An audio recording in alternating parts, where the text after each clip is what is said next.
So it's my pleasure to welcome Katerina Cizek here. She is an influential figure in international media with over 25 years of experience as a Peabody and Emmy-winning documentarian, author, producer, and senior leader working with collective processes and emergent technologies. She is the co-founder, research scientist, and artistic director of the Co-Creation Studio at MIT Open Documentary Lab. She co-wrote the world's first comprehensive book on the co-creating media, Collective Wisdom, which is a book she is going to speak about, if I'm right, in her workshop / masterclass / speech, whatever. So thank you that you have joined us. And she is a member of jury today as well, so she is very busy. Thank you. The floor is yours, and later there will be some discussion, and you can join us as well. Thank you, Jan, for the introduction, and Teresa for the invitation. And our talk is about ethics and responsibility. And so I just want to acknowledge some people that have been rushing for a long time due to some technical issues. I want to really give a huge round of applause to Maciej, Lukasz, and Jakub. Thank you for this very rushed, and you got us all set up. So thank you, and thank you to Veronica, and thank you to the translators as well. I'm so deeply appreciative. I also want to thank the Canadian Embassy, Kimberly, who is here with us today, for coming from Prague. Thank you so much. And Cheryl from the jury, I saw you here, and I really appreciate you coming with so much work and so much to do. So I really appreciate you all, and I see so many friendly faces here. So by the end, I hope I will know many more of you. And so, as Jan said, I'm Kat Cizek. I have Czech roots, but I was born in Canada. Mluvím trošku česky, ale ne moc dobře, more like a 5-year-old. And so I'll present in English today. But I'm happy to take questions in Czech. And do stop me in the middle. If there's something that's urgent or that's not clear, please slow me down, stop me, ask me anything. I'd like this to be interactive. And so I was asked to talk about ethics and accountability, and there's never been a time, perhaps more than now, that we need to talk about this as freedom of speech and freedom of movement, and the events that are unfolding on this planet have never left us with a more urgent time to talk about ethics. And I just want to take a moment to recognize what's going on in Palestine, what's going on in Sudan, what's going on in so many places around the world. And really hold that with us as we talk about ethics and accountability and media representation of reality, of what we call truth. Today I'm going to talk a little bit about my own trajectory through co-creation. I'm going to start with my time at the National Film Board of Canada. Then I'll talk about the book, Co-Creation, about co-creation. It's called Collective Wisdom. And it's available completely for free online, open access, so very welcome to read it there. But it can also be purchased through MIT Press or through publishers. And all the proceeds go to a nonprofit in Detroit called Detroit Media Projects, so Allied Media Projects in Detroit. So just so you know, I'm not hawking a book. The money really goes to some wonderful people in Detroit. I'll talk a little bit about worlding, and if we have time, maybe touch on some of the work I'm doing now, pressing work at the studio on artificial intelligence. And just quickly, so you have a sense of where I'm coming from, my positionality. I'm a documentarian. I've written a little bit, author, and many years ago, I started working in new technologies and never really stopped. And that journey has been a difficult one as we've lost a lot of hope in what technologies do for us. So I started in a very different spirit, a very different time, and of course we need to adapt as we see the landscape and the media landscape. I work as a research scientist and an artistic director of the Co-Creation Studio at MIT. I live in Toronto, but I work remotely in Cambridge at the MIT Open Documentary Lab, and our main purpose is interdisciplinary. We bring artists, technologists, scholars, and documentarians working with emergent text, so open documentary, a very open definition of what documentary can be, social justice, and of course these collective co-creative methods. We consider ourselves a portal between the field and MIT, so we're really trying to help people move through sometimes these very rigid boundaries between silos and communities. And we incubate, we research, and we do a lot of outreach. So those are the kinds of things we do. And often our research and incubation will be tied together. So when we have an incubator, for example, we work with the Indigenous Screen Office in Canada. We will also, it's not just top-down knowledge. It's not about bringing people to MIT so that MIT can impart its great knowledge on people. It really is about a shared peer-to-peer relationship where we all have something to bring and we all learn from each other. MIT has as much, probably more, to learn from the folks that Indigenous Screen Office brings to campus. So it's really about this kind of exchange. And the outreach is about sharing it with broader communities that may not have the resources to engage in person or even online.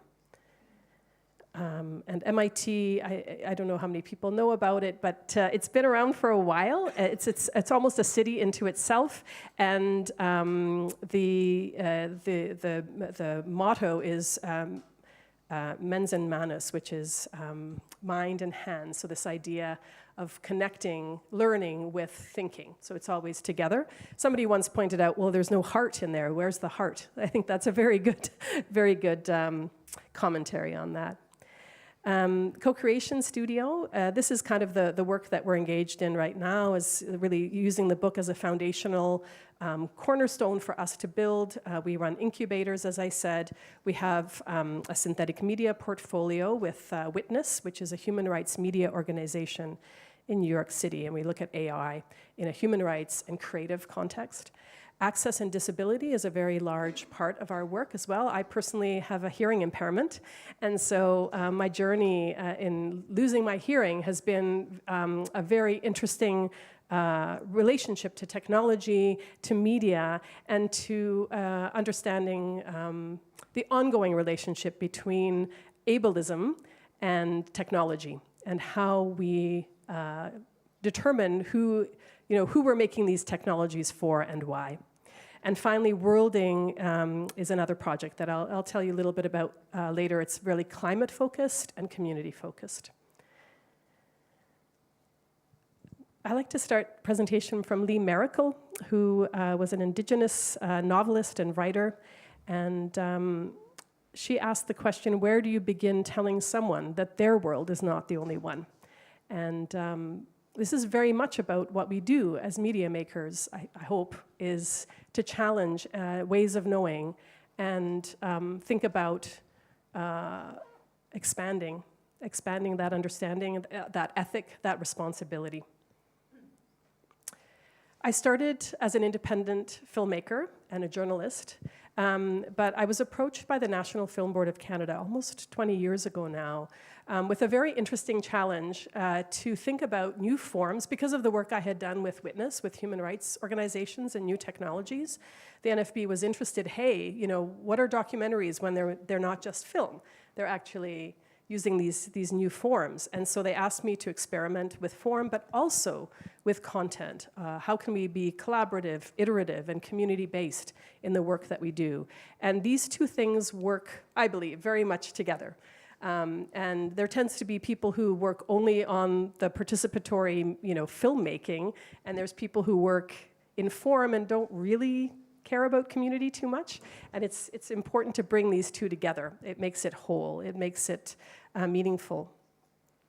And I spent the first 5 years at the Film Board at the St. Michael's Hospital, partnering with the front lines of medicine and global health. And our goal was not to make films about people at the hospital, but really to make work together. How could documentary process along with the partners, the nurses, the lactation consultants, all the people that make up a hospital, including the patients. How can we work together to improve lives and even save lives in certain cases? And it was a 5-year project. We worked with many communities, including Young Parents of No Fixed Address, which was a really innovative group of nurses who worked with young parents who were on the street, who were unhoused, and pregnant or parenting, in order to help people in the hospital understand what the experience is like from their perspective, rather than from the hospital down. And it had a lot of impact, at least at the city level.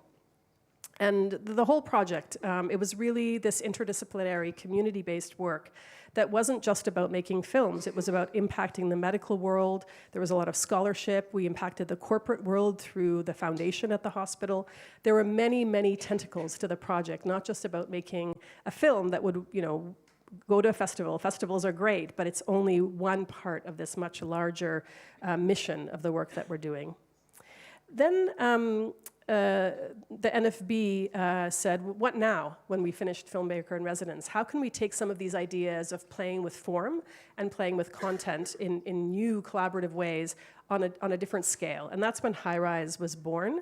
It was 7 years of my life, and we ended up making, I think, about 5 or 6 major documentaries, the equivalent of feature films, but they were all community-based. We worked with scholars. There were many aspects to the project, like the Filmmaker in Residence project, but now within high-rise buildings around the world. And we understood the high-rise building as this prism for storytelling, this container of human experience and as a place of possibility around the world. And again, form and content.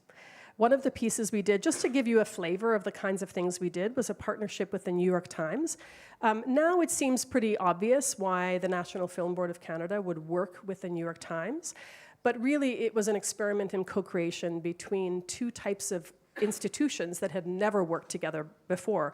And it was very complicated from an administrative and editorial perspective, but I'll show you what we ended up with.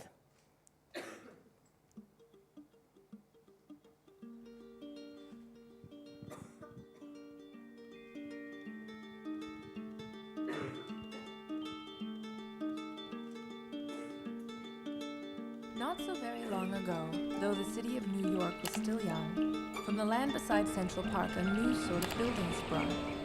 A montage of modern conveniences, the residential...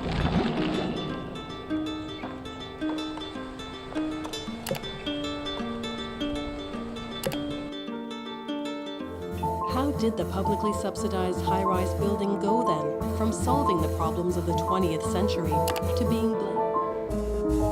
East and West Europe were in competition to be seen to provide the best possible way for their citizens.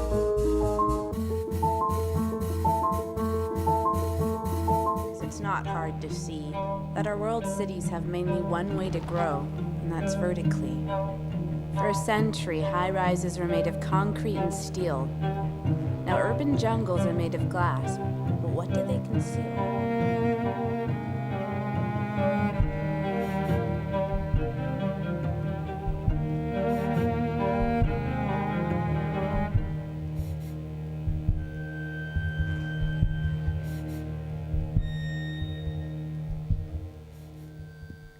I was really lucky to go into the undigitized photographic archives of the New York Times. It was like 3 stories underground, flooding, with rats literally running around. It really tells you about the state of archives in the world. But I worked with the archivist to pull about 500 photos from the 6 to 8 million piece collection to weave this story together.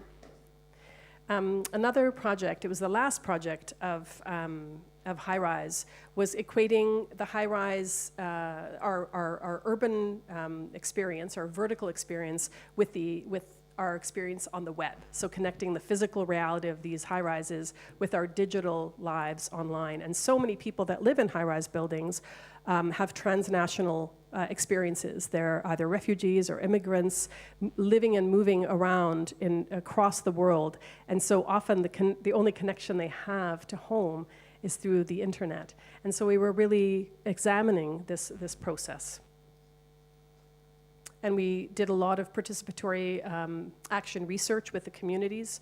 We worked with 2 scholars at University of Toronto that are critical geographers.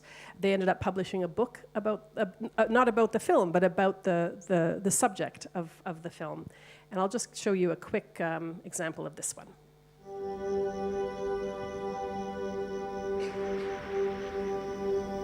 High-rises are a kind of metaphor for the way we live today, physically together, yet very much apart. You shut the door to your apartment and connect to the world through the internet. Sound familiar? In my apartment, I have a laptop, my iPhone, a table, and 3 chairs. Sometimes I picture the internet as a spider web and all these little bugs trying to get out. So that gives you a sense of those pieces. So overall, High Rise was an incredible co-creation amongst many community, academic, media partnerships, along with startup technology companies. So for example, the piece you saw right now was the first use of volumetric photographic capturing with a company called Scatter that went on to do really, really great things. They actually sold, I think, for a lot of money. They've done amazing work in mapping spatial information, so sort of like 3D mapping of people, and then projecting video on that map in very low-cost ways. And then, of course, we did a lot of scholarly relationships, so we had a grant through the University of Toronto and other partnerships. So that brings us to my work at MIT, because Universe Within ended up being kind of co-produced with the Open Documentary Lab at MIT. And they asked me, what are you doing next after High Rise? And I said, I'm both exhausted and exhilarated by the idea of co-creation. I've been doing it for many years at the Film Board, and I've met so many people that are doing co-creation. But it's also kind of an uphill battle. Like, people have to reinvent the wheel every time they're doing this kind of work, because our systems in place in film and most media making aren't made for co-creation. They really prioritize a single author. They prioritize a specific pipeline of working. You don't pay community to make films. Like, those were not accepted concepts in traditional filmmaking. And Open Documentary Lab folks said, hey, why don't you bring the co-creation studio idea here? And that's been there ever since. We ended up publishing a book called Collective Wisdom, Co-Creating Media for Equity and Justice. And we were really honored. Ai Weiwei gave us a beautiful blurb for the back of the book about the utopic possibility of the book. It came out in 2022, and it was the book of the year at IDFA. It never was supposed to be a book. It actually had started just as a field study.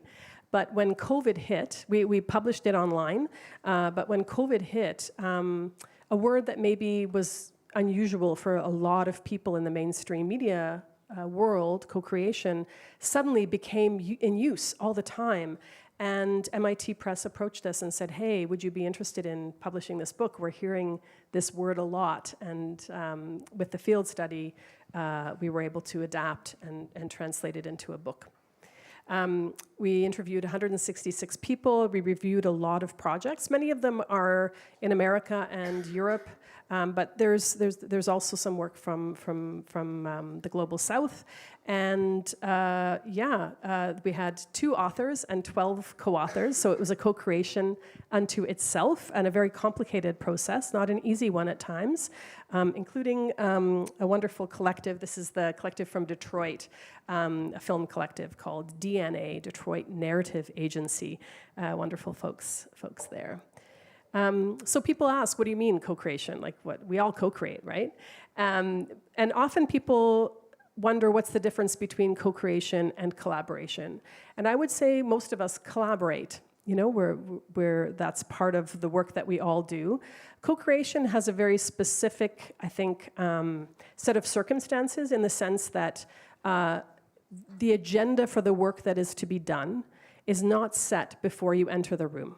So you might have partners that come, like for example, like you have an academic and a filmmaker. If the academic has already written a book and the filmmaker is coming to make a film about the book, probably not co-creation. But if the filmmaker and the scholar are both working on a subject and a book may be in the works, and the filmmaker is interested in learning more about the work, that's more co-creation, because we haven't set the agenda before we've entered the room. And it's common in theater as well. It's called devised theater. So there's no script. People, actors, directors, folks come into the room and shape the work together, bringing who they are to the work rather than meeting some kind of agenda. And quite simply, it's just the large spectrum of alternatives to the single author. And we're not saying death to the author. There's very good reason to have credit and authorship on work, especially in the time of misinformation, disinformation. But there are so many ways of making work, and it feels like solo authorship has been privileged. And it's actually, we argue in the book, that co-creation is an ancient practice. It's the way most of our cultures and the way that we our languages, our creation stories, our rock carvings, all this stuff is so collective, and it's really the single author that is new. It's only 150 years old or so in the media world. I think our principal investigator in the project, William Urico, the co-author, found the first reference to the word producer in theater was only 150 years ago. Before then, theater was a collective exercise. It's also been inspired by the digital changes we've seen in the last decades, and it's not just an option, it's almost necessary when working in digital spaces and virtual, because we don't have the answers. Not one person, not one community, not one way has the full answer. And in the book we divide a little bit, even though I think they're quite connected, but we talk about in one chapter co-creation within community, so within either a physical, a geographic community, or online, across disciplines, which is commonly known as interdisciplinary, and then this idea of working with beyond human systems, like planetary systems, ecological systems, or, for example, artificial intelligence. So just to give you a few examples so that it's grounded in work, this is an incredible group in Beijing, and they are actually theater folks and documentarians. They work and practice together in a collective housing studio, and they work with students. And every year, at the new year, when the students are going home to their communities and villages, for over 12 years now, they've asked the students to interview the elders about the Great Famine, which is this horrible, tragic period in Chinese history between 1959 and 1961, where there was a Great Famine and untold numbers of people died. It really isn't spoken about.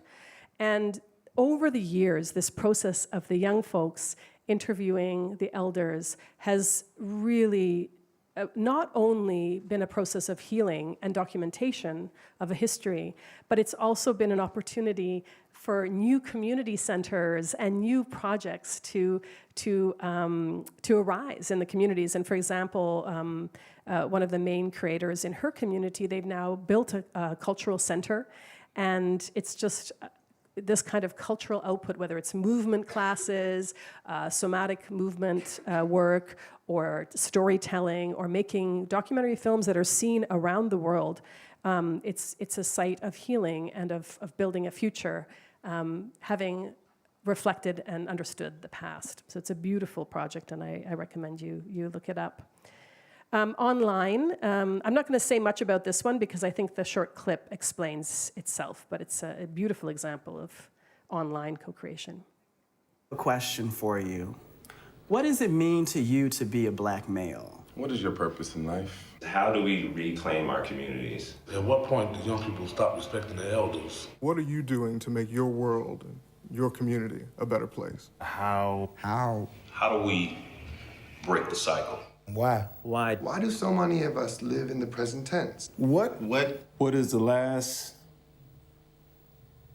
word that we can remember you by? Question Bridge is a video-mediated megalogue between African-American men, where we use video as a format to facilitate a conversation between people who are separated by class, age, geographical, philosophical, and cultural differences. The process is deceptively simple. An African-American man looks into the camera, similar to the way I'm looking at you. They then pose a question to someone they feel different or estranged from. We then show that question to someone we feel can answer that question. We as artists never asked or answered any of the questions. We are just the facilitators. I got a question. Who are you? What is your purpose in life? What do you live for? What makes you black? And why are y'all doing this video?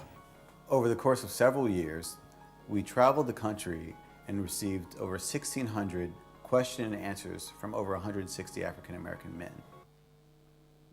That gives you a small idea of the methodology used, where the filmmakers weren't asking the questions. They were facilitators. Across disciplines, this is a beautiful example from the Pacific Coast called Edge of the Knife, a beautiful film presented at many, many festivals around the world, including TIFF. But it was actually a really interesting interdisciplinary co-creative process between the Haida government, an Inuit film company called Isuma, and a university.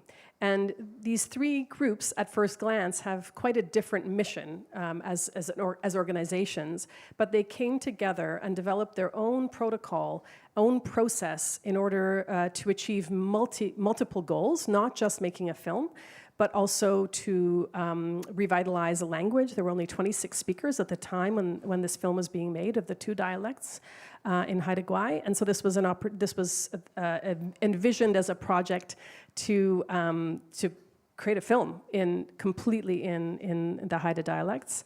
The government, that was the main goal for the government, but also economic development, training people in the community for film production. 80% of the budget was spent on site locally.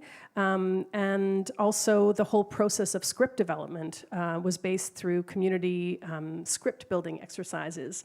And the scriptwriters, the choice of the film, the story, was made by the community, and then the scriptwriters from the community wrote it. So it's like a really interesting co-creation in the sense that everybody had slightly maybe different missions, but people came together to agree on them in very, very articulated ways, and many things spilled from that co-creative process. The Panama Papers also, journalists are not exactly known historically as being co-creative. They've been set up as being very competitive, get that story first, publish that headline first. But there are now stories in the world that are much bigger than any one news organization or even one country can handle. The Panama Papers was a co-creation of 107 global news organizations that dealt with the biggest leak, dropped information around corruption around the world, and it was an international affair, and it took that many organizations to break down the story, understand it at the local levels. Governments came down with this story. And if one news organization was attacked by a government, then another news organization in another country could pick up and continue where they had been left off. It was an incredible coming together of people that normally are set up to compete against each other. And then finally, this last category, human beyond human. This is perhaps the most speculative one, but an interesting one. And I'm going to just talk a little bit about the artificial intelligence part of it. Stephanie Dinkins is an artist based in New York City that has spent many years getting to know a robot that has been created in the image of an African-American woman. And through these YouTube clips of their conversations, she created an incredible art piece. And I'll just show you a small clip. How are humans and robots related? Robots are machines that sense their environment, decide with a computer processor, and then act mechanically. Are they related to humans?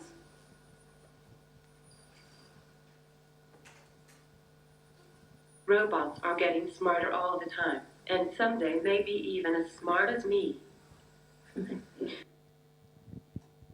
They're great clips. I encourage you to see them.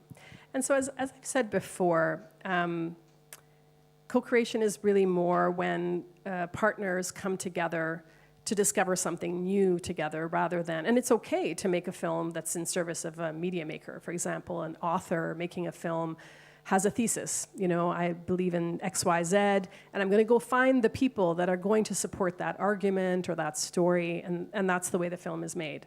Super fine. It's absolutely legitimate. There's also, you know, more like where the partner is looking for somebody to tell their story. And this can be propaganda, but it can also be public health, or it can be, there's very good reasons to want to work together, but it's not as much co-creation. The co-creation is really when it's an equal partnership and people don't know what will come out of it. We also charted about, I think, 67 or so other terms and in other disciplines. And our idea is that so many of us are co-creating in our different fields, in our different disciplines. And we're sitting in this center, in this white bubble, but we're so busy talking to the people of our discipline to explain, hey, this is the way we're doing things, we forget that there's actually somebody very close to us behind our back that is our community. So that's one of the purposes of the book, is to try, you know, it doesn't matter whether you call it co-creation or not, really. There's so many associated and adjacent ways of doing this work, and it's time that we find each other. That's what it looked like in the book. And there's these principles, I think Jan had talked about maybe kind of going in more detail with them, but these were sort of synthesized from those 166 people that we spoke to. There really were some common themes, like, for example, deep listening is how co-creation begins. Rather than bringing an agenda, like learning from somebody what matters to them, and that's where the process begins. We also developed a field guide. Co-creation has a lot of risks. It's messy. It's really hard. It's why people don't do it, because they're real risks. You know, this threat to, you know, too many cooks in the kitchen. Who makes decisions? Heightened expectations from partners. There's a tendency to marginalize co-created projects. A lot of artists talked about being, you know, when they're presented in a museum, they end up in the community room instead of the main stage because it's just a community project. Unintended consequences, big deal with artificial intelligence. We don't know what this may lead to, and it's important to think about it. I'd say the most important one, in a way, is theft and exploitation, and that's where ethics and accountability really comes in, because people will use the term co-creation. For example, Google has used that term extensively, but you have to question, you know, who's benefiting and who's making decisions when? Are you just consulting for a moment and then taking all that information and going somewhere else to make the decisions? Or what is the accountability back to the people that you're co-creating with? And those are key questions to ask up front, because otherwise, perhaps we're reproducing the very same systems of exploitation as we're trying to challenge, right? And that idea of co-optation.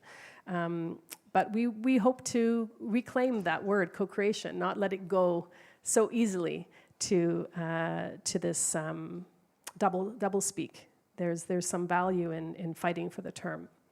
And these are the lessons that we also heard from the people we spoke to about how to mitigate some of those risks. And it can be done well, you know, mostly through communication, through a lot of planning, through seeing people beyond just what's going on now. Like, everybody carries so much with them that you don't know about, right? So how do you appreciate that in your processes?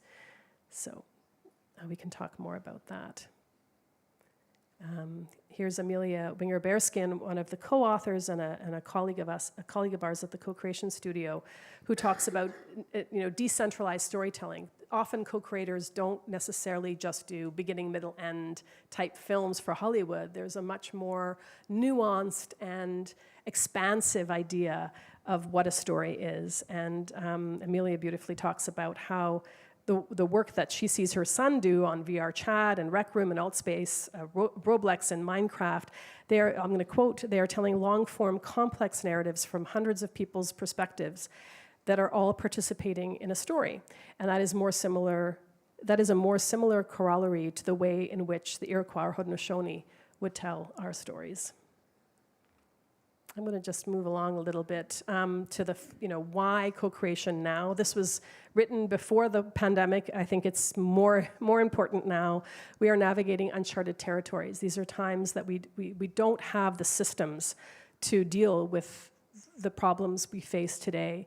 We need to confront the power systems that continue to perpetuate the violence and the harm.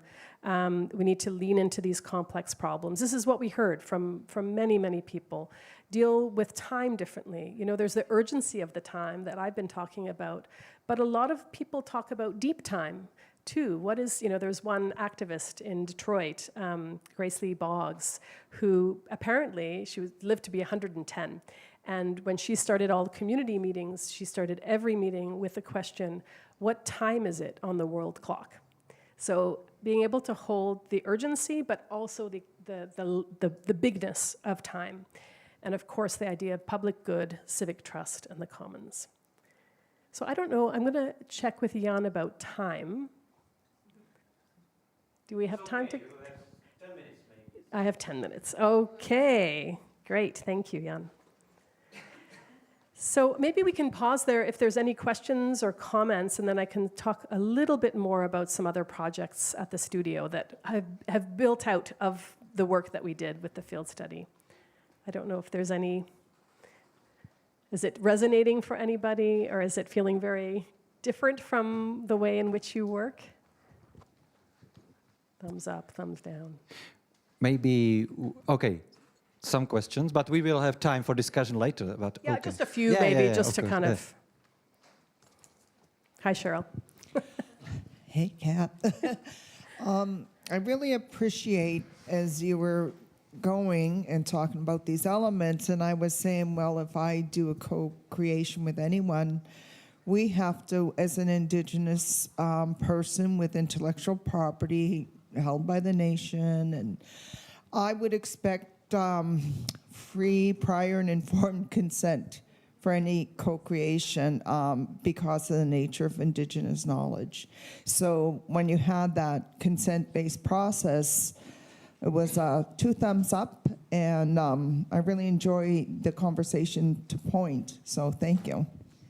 Thank you so much, Cheryl. One of the big inspirations for the field study was the work that the Indigenous Screen Office has done about the pathways to. I'm sorry, I'm going to have to look up the name of the report that they did about working respectfully within Indigenous communities and also Indigenous and non-Indigenous folks working together and really digging deep into some of the key questions around consent, who owns a story, why is this story being told, and we were really inspired by that amazing work that ISO has done. Yeah. I don't know if there's any... Yeah, I'm just sitting here because I would like to be with you here. So if there are no questions, maybe you can continue. Sure. I will check if there are any questions and say you. Okay. All like right. little helper here. Okay. So Worlding is building on the co-creation work at the studio. This is an incubator, and like I said, a research incubation project.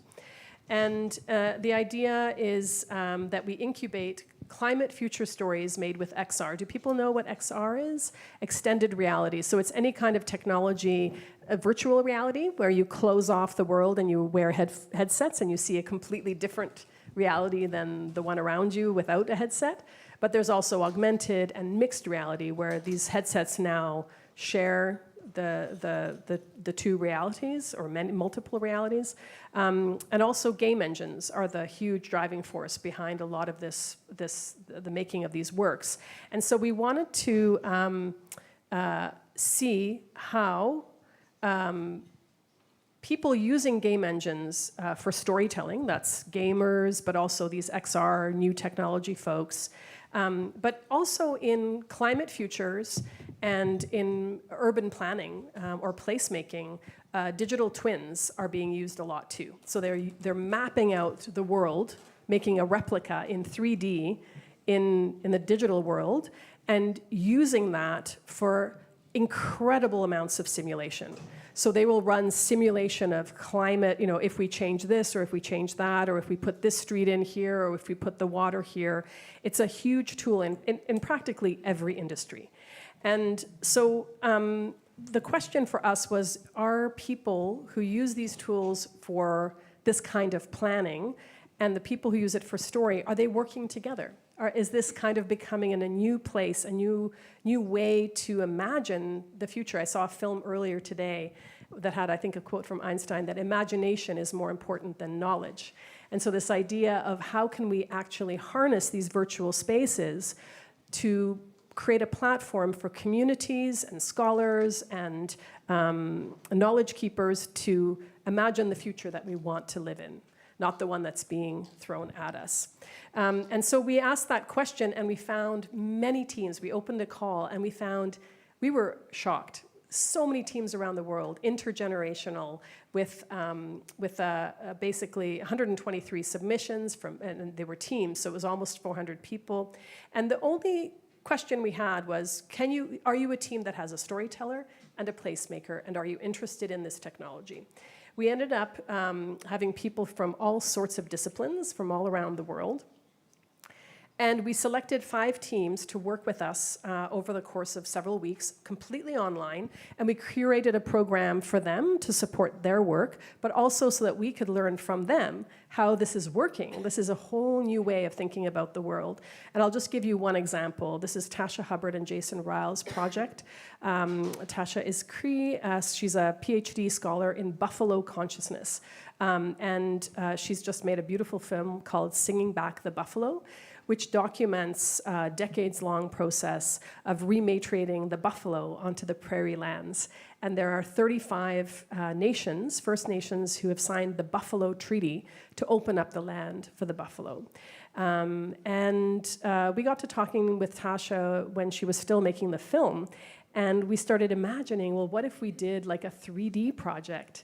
And what would that feel like? And she had she said, people tell me back in the day when there were these herds and you stood in one spot, it would take 3 days for the herd to walk by. And so what would it be like to create a 3D documentary experience of that 3 days? What would it be like? And so that was the sort of seed of the project. And Waves of Buffalo is Tasha as a storyteller, Marie-Ève Marchand, who was at the Buffalo Research Institute, and Jason Ryle, who's a creative producer, working together. So that's a great example of a team where there's a physical reality, but there's also a digital imagination and this deep relationship to community about how to envision a future. And so there's many, many teams from around the world that we worked with. There's a snow leopard team in the Eastern Himalayas. There's a kelp forest project in South Africa that are reproducing the kelp, simulating the kelp underwater through 3D game engines. Beautiful, beautiful work. And I'll just end on one of the people that came to speak for the teams was the USAID Chief Climate Officer. And she said something so powerful. She said, we're journalists and storytellers are so caught up in trying to convince the climate deniers that climate change is happening. And we need to stop that game. Like, that game is over.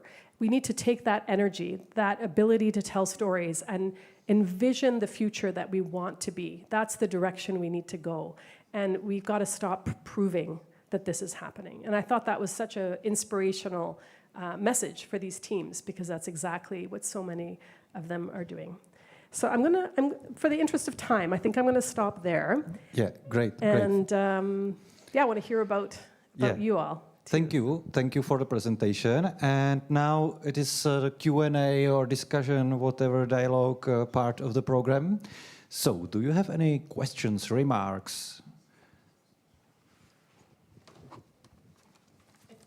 If not, we can pull up the co-creation. I have some. Oh, you have some. I have a lot of, but I'm here to asking questions. But yeah, if there are no, I have many questions, but you have at the end you have discussed the technology in the connection to the climate change, and as you are working with AI and the digital technology, I'm still thinking about how does the AI and the digital technology, what is the environmental impact? Because now we know, for example, that the clouds where all the big data are stored are very harmful. Maybe I have read some article that they are going to be more harmful than airplanes, even the carbon footstep and so on. So, do you working with this fact that the technology now is so strong, especially artificial intelligence, that it is destroying part of our environment and environment of the communities, indigenous communities as well, because many of the storages are in United States and so on? Yes. Yeah, and I mean, yes, yeah. absolutely. The impact of the technologies, of the travel, of so much of the way that we are living our lives. So is beef. You know, beef is the way in which we produce beef is probably one of the biggest impacts, current impacts on carbon footprint. So absolutely. Yeah. And my question was, I know that you are thinking about it, but you in the co-creation we have spoken about the people from communities and etc. Do you have experience with discussing these topics with them? For example, using Zoom and digital technologies. Have you ever discussed it with your team or with your co-authors? How to use technology to be less harmful, for example, or is not the topic yet? I mean, I think it's important to think about accountability. And when we look at, the climate issue, absolutely, we all bear responsibility and we all bear accountability. But frankly, these are regulation and the oversight and transparency of the platforms is so number one. That is the number one issue that we can do to hold power accountable, bring truth to power. And it's about the transparency of how these companies and the states that are supporting them, the governments that are giving free hand to these corporations to do. What are they driven by? There's the mission and the values are so misaligned with any kind of climate future. So yeah, and that is definitely a tension that we hold in this work, but anybody who has a mobile phone, anybody who engages in any part of the society is holding on to this, it's a hypocrisy, it's a contradiction, but we need collective force to hold the bodies accountable that are producing this stuff, making this stuff, and that's where the public commons, democracy, and transparency come in. Yeah, because you have mentioned the question, very important question, who is benefiting from this all? And you have mentioned the Google, who uses the co-creation concept or term as a part of its own profits, or how to say it. So this is, for me, question not only about technology, but creativity and co-creativity and collaboration. You have mentioned the difference. Is part of the, now it's for me part of the corporate world. They are using it as so for me it was only a question about where is the border for you, for your work. Well, Google is a great example. If you read the book, you would know that there's a long case study about how Google tried to start a laboratory in Toronto, Ontario, in Canada, to create like a smart city. And they got from municipal, provincial, and federal governments, they got them all signed off on a co-creation project to take a piece of the harbor and rebuild the city of the future and use it as a laboratory for the future. And, and co-creation was written all over it. Like it was all about consulting with the communities, and I know tons of people that were on the boards of everything. And one by one, people started leaving the boards and they started organizing, and they brought it to an international level, challenging Google about the lack of transparency and the lack of alignment and vision with what people of Toronto wanted, and they succeeded. Google pulled out of the project, and it was a big win, I think, for these really, really talented and smart community organizers, excuse me, in Toronto and City Hall, who began questioning the principles of the project. So I think it's a great example where, yes, there's a lot of damage or a lot of questions, but there's also a possibility to hold them accountable. Yeah, that's great. And you have a remark or question, please? Hi, Cheryl again. Cheryl. Also from Canada and a First Nation of the Mi'kmaq tribe in Canada. Thinking about this whole week here, I'm thinking about collaborations that I'm entering into and I want to enter into to share our stories. And when we talk, what my sister and I, who's more of the filmmaker, are talking about is not wanting to lose that power over your film. So she decided to go alone instead of taking money and anything that's going to limit her story. So when I do go and step forth, it's going to be in a process of free prior informed consent, and that's what Canada called aspirational goals under the UN Declaration on the Rights of Indigenous People. And I think I'd love to have a conversation and maybe collaboration with you on how in the industry we can adopt prior informed consent in our field, just by the words we use, the language, and the input given to Indigenous peoples. And this is a thing that we can do globally.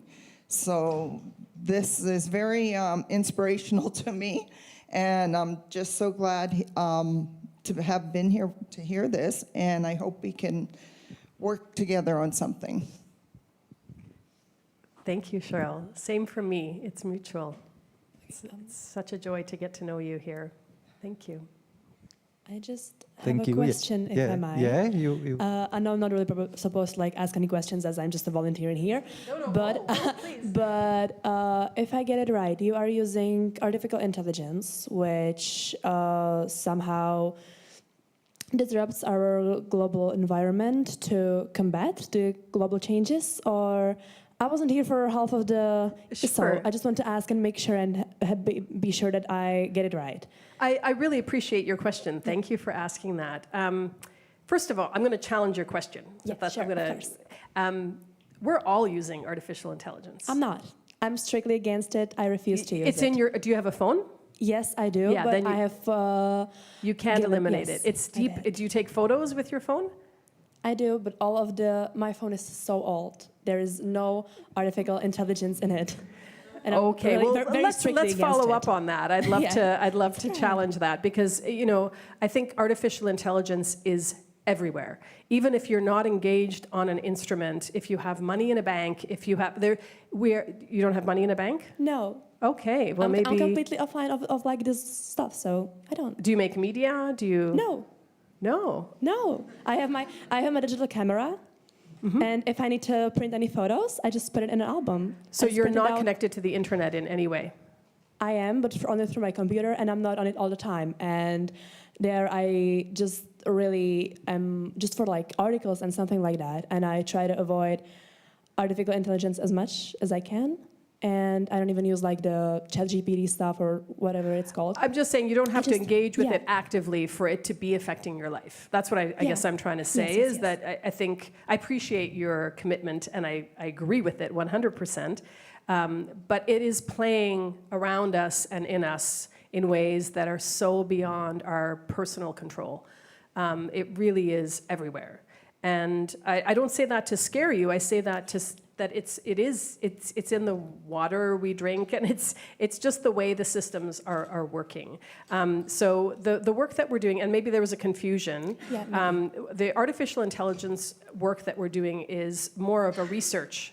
So we're doing a lot of research on the relationship between artificial intelligence and documentary making.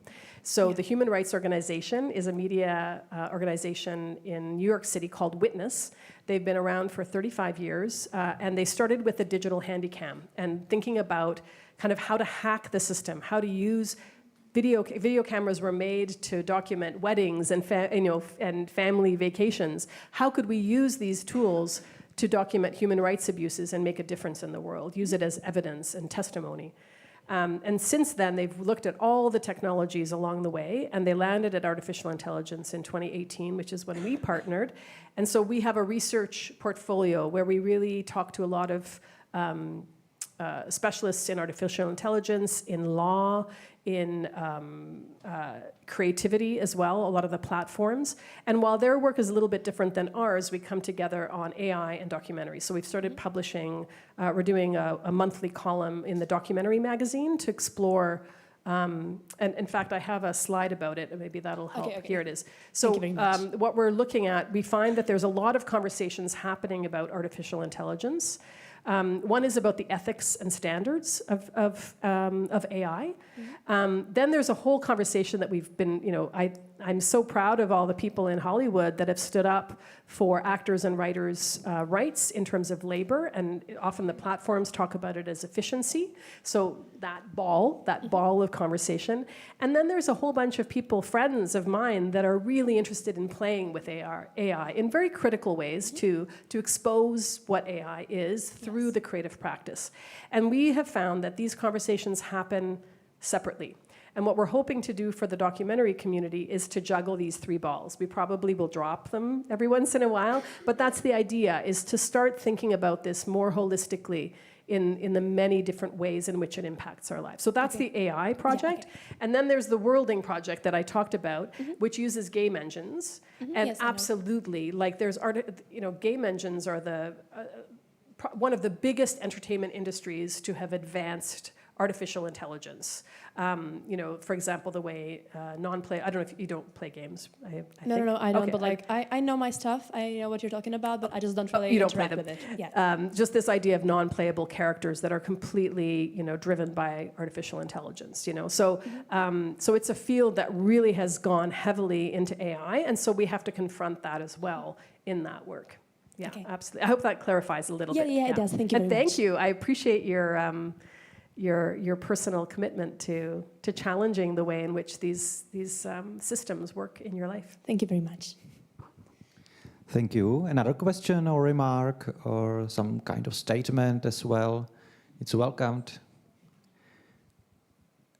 So I would like to ask, I'm still thinking about the authorship because I really like the idea and somehow I'm committed to the idea that we should think about art and about our work, that we are not alone, that we are still doing it.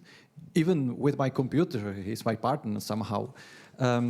But speaking here at the festival, documentary movies, movies are still, especially in Central Europe, but I think that in Canada it's the same, are still about authors, about directors, about celebrities, about persons who are like the one who are thinking something through the movie.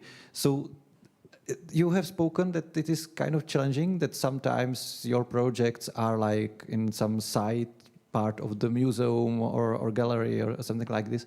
But do you think that it is in Canada or United States, or it is different, that there is much more discussion about collaboration and co-creation than here? Because for me, it is maybe only the time here at Ji.hlava speaking about this. When I go back to school or to Czech television, there is no notion about co-creation and collaboration, only authors.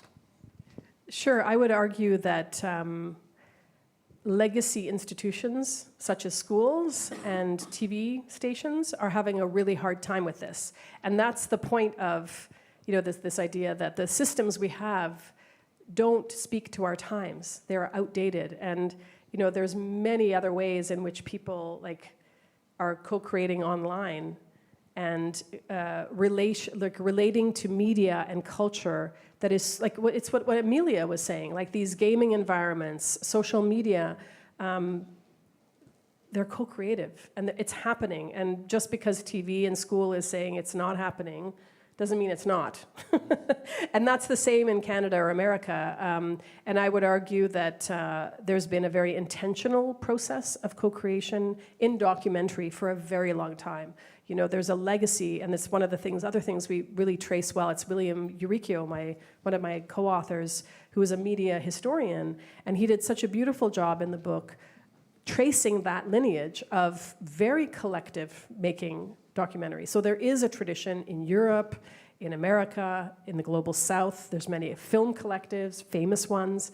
And it was also in very, very difficult political times when people would use the notion of a collectivity to protect themselves, because they would publish things as a collective and not put their names to it, right? And it still happens today. So there's many ways in which collective forms exist and have existed.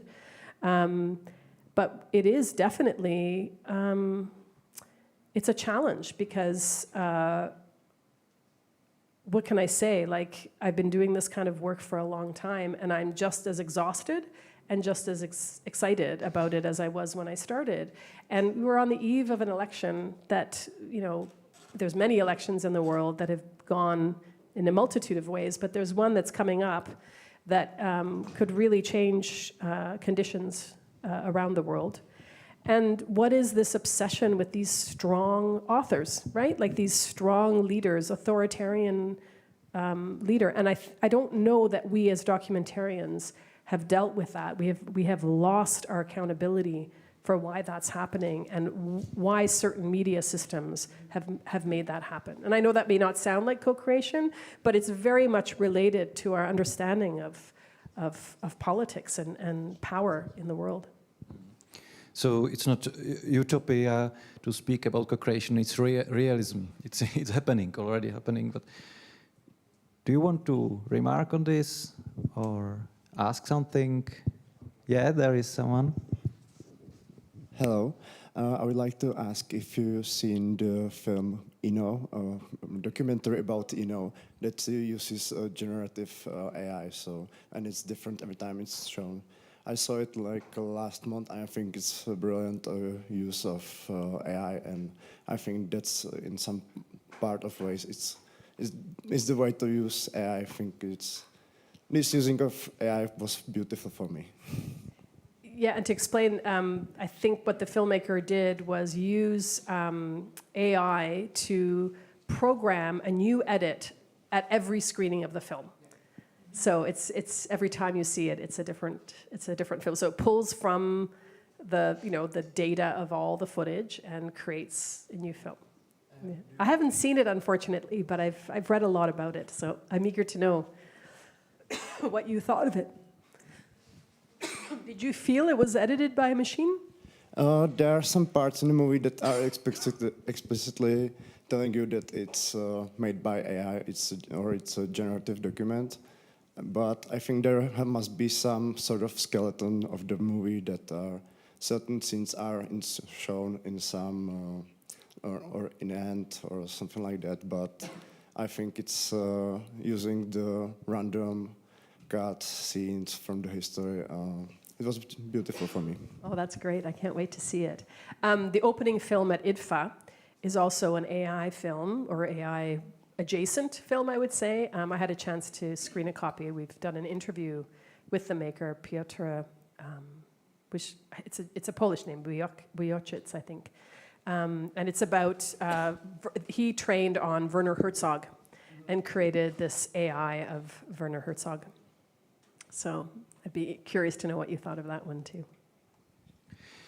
Maybe I would like to elaborate more on this idea, because another my question is, when we are using, or where is the border between using artificial intelligence or other digital tools as tools, like that we are using them not as partners, but as something which we use to manipulate the reality or the material, and when, for you, we are using them as part of our co-creative creativity?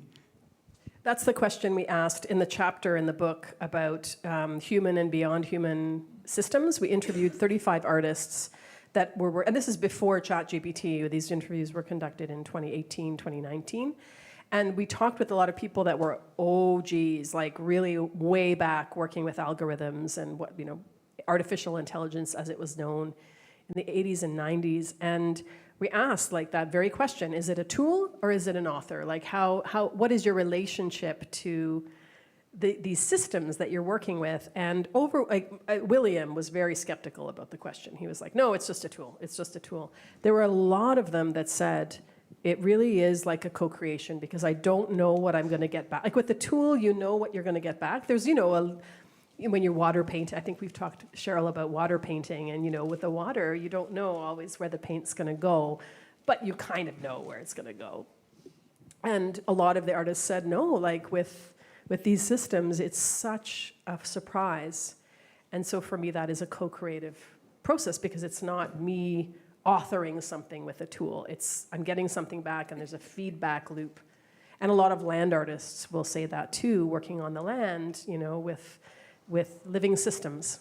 So I asked the guy from the opening film of IDFA about a hero. I asked the same question and he said, oh no, it's a tool. So it's a very divided question. Thank you for the answer. And I think that we have some time, so if you would like to join us. Oh, no, it was... okay, so maybe for me, I would like to conclude with the question, which is like more, I don't know, pragmatical or human, or how to say. You have just said that you are exhausted, excited and exhausted. I think that today, or nowadays, academia, both academia and industry and art world are very competitive and very fast. Even these festivals, they are every year and you have to travel. But for me, everything you have said, you need to be slow, you need to communicate, you need to have energy and so on. How do you deal with this paradox? Where do you gather your energy for your projects? How to be slow in so fast and competitive world? Yeah, it's the question that I think all of us are asking ourselves or denying in our lives every day. I mean, it really is about staying present, I think, staying present in our physical experience, our bodies and the people that we're with. And yeah, it's a real challenge, and it's not just about the professional life, it's about the way in which we're swept up in the technologies and what's possible, the overwhelmingness of it all. And yeah, slow is definitely important. Maybe I think that you have, you said that Google and everything, that when there is collective action, we have some kind of power, we can stop something. So maybe to be slow as a person is very difficult, but to be slow as a collective in our work or everywhere, maybe we have power to be slow and to challenge our directors and so on who would like us to be very fast. So maybe we should connect and co-create the slowness, to say. I was just thinking about how to do it in my reality. So thank you. It was very inspiring, and I think that we have a lot of information and a lot of ideas to think about today. So thank you that you have joined us, and thank you, the audience, that you have been there. Thank you so much for coming.